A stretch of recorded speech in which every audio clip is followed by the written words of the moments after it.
అల్లు అర్జున్ గారి సినిమా మీద ఎంతమంది దుష్ప్రచారం చేసినా అది పార్ట్ 2 కదా. పుష్పాన్ని చూడకోకుండా ఎవడు ఆపలేడు. అక్కడ దాకా ఎందుకయ్యా? నందమూరి తారక రామారావు గారి కుటుంబం జూనియర్ ఎన్టీఆర్ సినిమాను చూడకుండా బహిష్కరించాలని ప్రయత్నం చేశారా?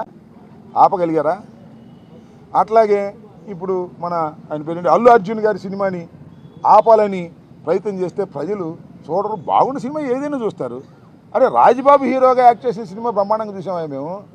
సినిమా బాగుంటే, ఎన్టీ రామారావు గారి సినిమాలు బాగోకపోతే ఫ్లాప్ అయినాయండి. ఏం చెప్తాం? సినిమా బాగుంటే ఎవరైనా చూస్తారు. అరచేతిని అడ్డు పెట్టి సూర్యకాంతిని ఆపలేరు.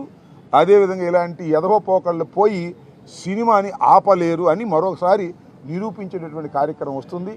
అల్లు అర్జున్ అయినా లేదా జూనియర్ ఎన్టీఆర్ అయినా లేకపోతే మరొకరైనా సినిమా బాగుంటే ఎవరైనా చూస్తారు, బాగోపోతే ఎవరు చూడరు.